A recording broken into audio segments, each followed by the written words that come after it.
एक माता पिता का हृदय। यूहन्ना 1:1। एक माता पिता का हृदय और परमेश्वर का हृदय।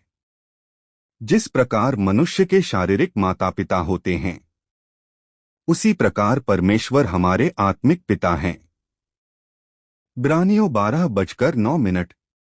जिस तरह शारीरिक माता पिता चाहते हैं कि उनके बच्चे अच्छे से जीवन जिए, उसी तरह परमेश्वर भी चाहते हैं कि हम सभी विश्वासियों का जीवन संसार में सबसे अधिक सफल और समृद्ध हो। जैसे शारीरिक माता पिता अपने बच्चों के भले के लिए उन्हें गलत मार्ग पर जाने से रोकते हैं और सही मार्ग दिखाते हैं, वैसे ही परमेश्वर भी हमें सही मार्ग पर चलने के लिए मार्गदर्शन करते हैं। लेकिन क्योंकि परमेश्वर आत्मा है, कई बार हम उनकी इच्छा को आसानी से समझ नहीं पाते और यह अस्पष्ट महसूस करते हैं कि परमेश्वर की इच्छा क्या है और वह इस समय हमसे क्या चाहते हैं। हम परमेश्वर की इच्छा को कैसे जान सकते हैं? परमेश्वर आत्मा है, इसलिए वह मनुष्य की आंखों से दिखाई नहीं देते। लेकिन क्योंकि वह परमेश्वर हैं, वह जीवन की सभी समस्याओं को जानते हैं और यह भी जानते हैं कि मनुष्य कैसे सफल हो सकता है। लेकिन यदि परमेश्वर हमें बार बार समझाए और सिखाए, फिर भी हम उनकी इच्छा को न समझ पाए, तो सबसे अधिक दुखी कौन होगा? निश्चय ही वह स्वयं परमेश्वर होंगे। इसी कारण परमेश्वर ने अपने बच्चों को उनकी इच्छा समझाने और स्वर्गीय आशीषें देने के लिए हमें बाइबल दी। यह बाइबल पिता के हृदय को लिखित रूप में व्यक्त करने वाली पुस्तक है, जिसे परमेश्वर ने लगभग 35-40 नबियों के द्वारा लगभग 1600 वर्षों में लिखवाया।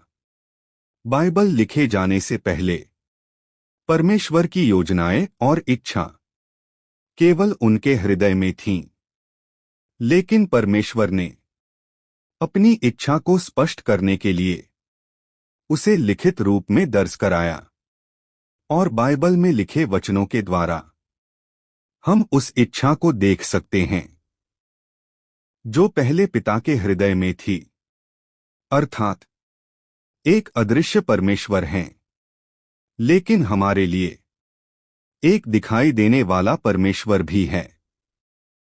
क्या आपने कभी परमेश्वर को देखा है? मैं आज आपको दिखाऊंगा। यूहन्ना 1:1 आदि में वचन था और वचन परमेश्वर के साथ था और वचन ही परमेश्वर था। वचन किसे कहा गया है? परमेश्वर के हृदय में जो इच्छा थी वह बाइबल में लिखी गई है, इसलिए कहा गया है कि वचन ही परमेश्वर है। इस प्रकार परमेश्वर ने अपनी इच्छा को वचन के भीतर रख दिया है। इसलिए जब हम वचन को जानते हैं, तब हम परमेश्वर की इच्छा को जान सकते हैं और उस इच्छा के अनुसार चलने पर हम स्वर्ग के राज्य में प्रवेश कर सकते हैं। मत्ती 7:21। इसी कारण वचन वह परमेश्वर भी है जिसे हम देख सकते हैं। इसलिए स्वर्ग में जाने के लिए यह अत्यंत महत्वपूर्ण है कि हम उस वचन को सही रीति से समझें जिसमें परमेश्वर की इच्छा लिखी हुई है। 3 हम परमेश्वर का सम्मान कैसे कर सकते हैं? इस संसार में भी जो बच्चे अपने माता पिता की इच्छा को समझते हैं और उसके अनुसार चलते हैं, उन्हें आज्ञाकारी पुत्र और पुत्री कहा जाता है। उसी प्रकार हमारे आत्मिक माता पिता के हृदय में लिखे गए परमेश्वर के वचन को जानकर परमेश्वर के हृदय को समझना और उसकी इच्छा के अनुसार चलना आत्मिक संतान की सच्ची भक्ति है। यदि हम 1 तीमुथियुस 2:4 को पढ़े, तो लिखा है कि परमेश्वर चाहते हैं कि सभी लोग उद्धार पाएं और सत्य की पहचान तक पहुँचें। अर्थात जो परमेश्वर हमें उद्धार देते हैं, वह चाहते हैं कि हम सत्य को जानें।